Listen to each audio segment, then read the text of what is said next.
اللہ کے دو صفاتی نام حنان اور منان، یہ دونوں نام اسماء الحسنی میں سے نہیں ہیں لیکن حدیث میں آئے ہیں۔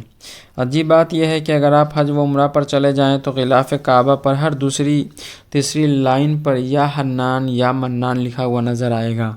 چاروں طرف پوری لائن پر یہی نام لکھے ہوئے ہیں، اور بھی نام لکھے ہوئے ہیں مگر ان کی پوری لائنیں نہیں ہیں۔ یہ عاجز بہت عرصہ تک یہ سوچتا رہا کہ علماء امت نے ان دونوں ناموں کو پوری لائنیں کیوں لکھوائی ہے۔ جب ان کے معنی سوچنے لگے تو عجیب و غریب معنی سامنے آئے۔ حنان کا مفہوم اور معروف۔ حنان اس ہستی کو کہتے ہیں کہ جب کوئی اس سے روٹھنا چاہے تو وہ اس کو روٹھنے نہ دے، یعنی جب اللہ تعالیٰ اپنے بندوں کو اپنے سے دور نہیں جانے دیتے، اس لیے کہ جب کوئی بندہ اللہ رب العزت کے در سے غافل ہوتا ہے تو اس کو اپنی طرف متوجہ کرتے ہیں، کبھی اس کے کاروبار میں پریشانی، کبھی صحت میں پریشانی، کبھی کوئی اور پریشانی۔ یہ چھوٹی موٹی پریشانیاں اس لیے آتی ہے کہ یہ جاگے اور میرے در پر آئے۔ یہاں ایک بزرگ نے نکتہ لکھا ہے کہ پاک ہے وہ پروردگار جو اپنے بندوں کو پریشانیوں کی رسیوں سے جکڑ کر اپنی بارگاہ کی طرف کھینچ رہا ہوتا ہے۔ جیسے مچھلی شکاری سے دور بھاگتی ہے تو وہ اس کے قریب کھینچتا ہے، اسی طرح جب بندہ اپنے گناہوں کی وجہ سے اللہ سے دور ہو جاتا ہے تو اللہ تعالیٰ اس کے حالات اس طرح بنا دیتے ہیں کہ جن کی وجہ سے اسے ہیٹ پہنچتی ہے اور اللہ کے در پر آ کر دعا مانگنا شروع کرتا ہے۔ دیکھیے کہ اللہ تعالیٰ نے قرآن مجید میں کتنے بہترین انداز میں فرمایا، فَأَيْنَ تَذْهَبُونَ، او میرے بندے تم کدھر جا رہے ہو، فَأَيْنَ تَذْهَبُونَ۔ اور ایک جگہ ارشاد فرمایا، یا ایھا الانسان ما غرک بربک الکریم، اے انسان تجھے تیرے کریم پروردگار سے کس چیز نے دھوکے میں ڈال دیا۔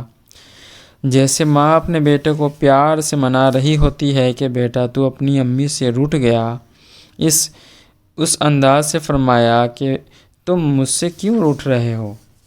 منان کا مفہوم اور معروف۔ منان اس ہستی کو کہتے ہیں جو احسان تو کرے مگر اس احسان کو جتلانے کی عادت نہ ہو۔ کئی لوگ احسان تو کرتے ہیں مگر جتلاتے بھی بہت ہیں، لیکن اللہ تعالیٰ وہ احسان فرمانے والے ہیں جو بندوں پر احسان بھی کرتے ہیں اور جتلاتے بھی نہیں ہیں۔ اب دیکھیے کہ اللہ تعالیٰ کے ہمارے اوپر کتنے احسانات ہیں۔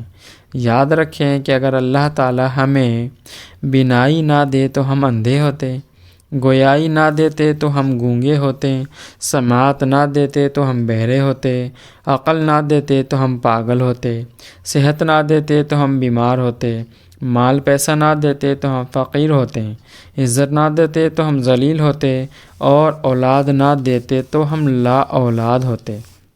معلوم ہوا کہ ہم جو عزتوں بھری زندگی گزار رہے ہیں یہ اس مالک کا احسان ہی تو ہے۔ البتہ اللہ تعالیٰ نے اپنی نعمتوں میں سے ایک نعمت ایسی بھی دی ہے کہ اس نعمت جیسی کوئی اور نعمت تھی ہی نہیں۔ اس موقع پر اللہ تعالیٰ نے ارشاد فرمایا، لَقَدْ مَنَّ اللَّهُ عَلَى الْمُؤْمِنِينَ إِذْ بَعَثَ فِيهِمْ رَسُولًا، بے شک اللہ تعالیٰ نے ایمان والوں پر احسان کیا کہ اس نے اپنے محبوب صلی اللہ علیہ وسلم کو ان پر مبعوث فرمایا۔ واقعی کائنات میں کوئی دوسری نعمت ایسی ہو ہی نہیں سکتی تھی جسے کسی کو اپنے مال پر بڑا ناز ہوتا۔ اسی طرح یوں لگتا ہے کہ اللہ تعالیٰ کو بھی اپنے محبوب پر اتنا ناز تھا کہ اس نعمت کو بھیجتے ہوئے اللہ تعالیٰ نے فرما دیا کہ ہاں ہم نے ایمان والوں پر احسان فرمایا ہے۔